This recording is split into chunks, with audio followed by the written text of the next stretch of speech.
Welcome to Polymuse, guys. We got a great jam-packed, action-packed slammer jammer of a show for you tonight. We are working our way through our music review where we whittle down the discography of System of a Down to our 14-track S-tier ranked Desert Island mixtape. I do all this here with my cousin Michael, your friend and ours, kicking it over to him to give you some more intro to the show. What do you got for him, Michael? The show. Got him an intro for the show or what? Well, yeah, today we are doing track 10, Terrific. Peephole, off of System of a Down's self-titled debut album. Okay. We'll also be doing track 11, CUBErt, off of the self-titled album. Terrific. These are very memorable songs. Not really. These are not necessarily... You get into a part on this album where there's a bunch of songs that are not quite as memorable, not quite as... Like, you think of Sugar, you immediately hear the riff and think of the concept. Somebody that's like, which one is Darts? Which one is CUBErt? Which one is Peephole? Like, this album, there's a few... They kind of stacked some of the less formed ideas, maybe, towards the end of the album. To us especially, these are very... we didn't get these until much later. This was not in our first batch of System of a Down songs that we heard.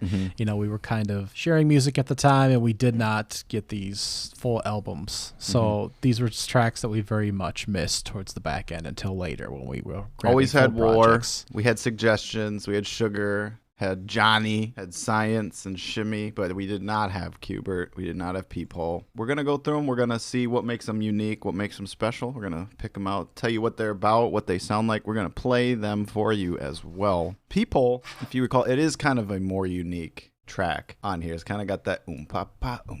It's way more, it's so far removed from anything that you would call metal, and it's just so close to some kind of like hurdy-gurdy folk music of some kind that I'm not an expert on, so I can't exactly pinpoint the exact influence that we're going for, but it's something. It's not pop music. It's the most similar to some kind of archaic foreign kind of music that they're being influenced by. Would you agree with that? Yeah, you could do almost a formal dance to part of it. It's like a waltz. It's like a waltz. It is a polka, waltz. Square dance. Yeah. These are all come to mind. We're not quite hitting the nail on the head here, but these are the moods that Peephole evokes as a song. So it is certainly unique. It's almost like Spiders was kind of the power ballad, and Peephole was kind of like the one where they just go straight ahead for, like we said, some kind of square dance waltz and some kind of weirdo time signature thing that we got going on here. I think it's a cool experiment. I think it had to be on the album, and I think it's cool, and it's not one of the ones you always think of and remember as like one of the core important like concepts of System of a Down that you kind of reflect on as I get older. It's like it's just not memorable. Well, it's definitely more of an instrumental piece, I consider, than a lyrical. We don't even get any lyrics until any vocal parts until about 45 seconds in, and it's a 4-minute song. We do have a chorus that's repeated over and over and beat to death, and in my mind I get sick stuck of in the hearing sky. it. Don't you ever get stuck in the sky. Get stuck on the chorus, that's for sure. Yeah. So to me, it's very much a show of instrumental display more than vocals. And what, though? It's about being high and getting stuck being high. Did you ever get stuck in the sky when you're high? It just seems like, I don't know if there's a hidden message to this at all, or if they really just had a song about a bad trip, basically. Well, sober life isn't great. So perhaps being high is better. Okay. And there are footnotes in the album that suggest that, marijuana is better than alcohol or cigarettes. Okay. It's not as harmful. Perhaps being high isn't the worst thing that you could be doing. But don't you ever get stuck in the sky. Don't you ever get stuck in the sky when you're high.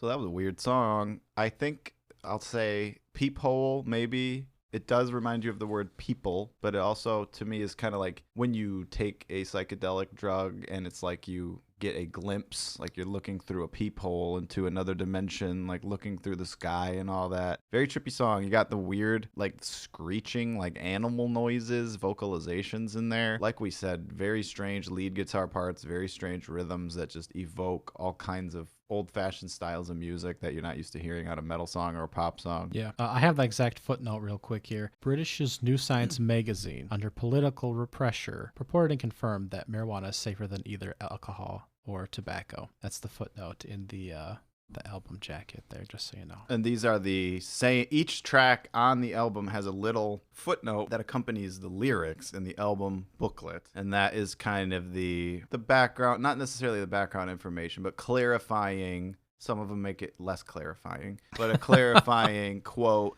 or statement to kind of just show what the political message of the song is, essentially, is to specifically reinforce the activism element of some of these pieces of music. And so that is apparently the political motivation of this. Not quite sure that the poetry in there itself signifies it, argues for it necessarily, not even signify it, let alone argue or advocate for that in any form or fashion. Capacity. It is kind of a little banger there, kind of a little weirdo banger there. Yeah, I enjoy it. My favorite line at the beginning of that second verse is, "When your moon is fake and your mermaids cry." How about that? How about that? It's like, what about that? Take them or leave them, bro. My mermaids, I'll keep them around here like that. Still weird. The moon is fake. We've been over this. So don't ever believe that you're stuck in the sky. Don't believe the lies. It's just a trip. It's just an illusion. It's just a small glimpse. It's just a little peephole into something that may or may not even be real. So don't you get stuck in the sky, please. So what is your grade for Peephole? It's too weird. And it's too where long. You're not gonna. It's too long. It's too long. I like weird songs. I like experimental songs, but it's to the point where it's like jarring, kind of unsettling, and which is why you listen to System of a Down. That's part of their art, is making unsettling sounds or imagery, even melodies. Some of the time they sometimes use dissonant melodies. What I'm going for, it's one of those type of songs where it's a icky song, Michael. Icky song gets you a C+. C+. Oh, I gave it a B-. I'm not too far off. There you go. We could have shortened it a little bit, tweaked a few pieces here and there to make it certainly more listenable.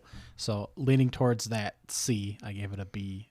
Okay. We're moving on to the nostalgia corner of Polymuse land over here. So System of a Down came out in 1998, and we're going to hit you with some other, kind of bring you into the time period of 1998.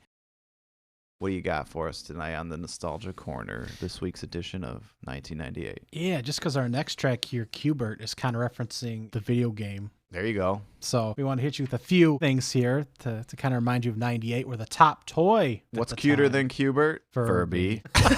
We looked each other in the eyes and knew in our hearts that was the correct answer to my rhetorical question. Yeah, did you have a Furby? I eventually had a Furby. I remember they were prohibitively expensive. That was not the year they came out for Christmas. There was zero chance of getting one for Christmas that year because they were just scalped on the black market to the point of unaffordability. They made people nervous. People believed that they had a recording device inside of them, which the jury is still out. I'm not sure. Did they, in fact, record the voices of the Furby owners? Because the idea was they would get smarter. If you talk to it, it would stop talking like a 2-year-old and start talking whatever. Yeah. I don't think that was the case. And then people were afraid. Smart. I remember specifically they were banned from airports and things like that because of fears that they were being used as a spying. Now there's spying devices everywhere. Now you just bring an Alexa straight into your damn bedroom with you. But at the time, people were afraid of Furbies. I had like a special Christmas Furby that I got as a gift, so it was red. It was like a special color. Wow. And I would talk in the damn closet all night. Talk to you at night. It'd hear something and it would activate automatically. Yeah. It had to tell you about it. Oh, my goodness. What a creep show. I think both of my brothers had one. So I think we had 3 that would talk, if I'm not mistaken. Maybe not. You fed it by, like, putting your finger in its mouth, and, like, that's a weird... You, like, touched its tongue or something? It's like a mammal, but it has a beak and, like, bird-like features. Very strange. Yeah. Well, also that year, I mean, it was a time of Oreo cereal. Terrible cereal. Yeah. Sorry. Michael doesn't like the Matrix. I don't like Oreo cereal.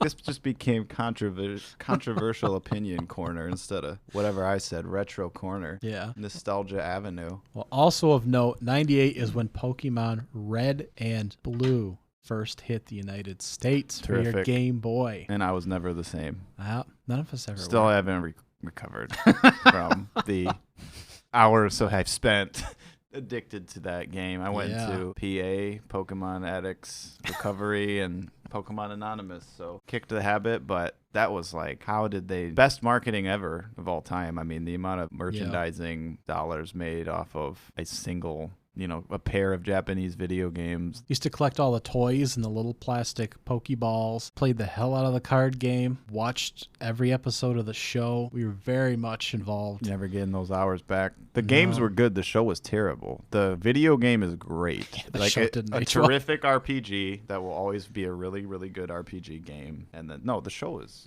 Digimon is a good show. Pokemon is for babies. The show. I haven't watched Digimon in a long time.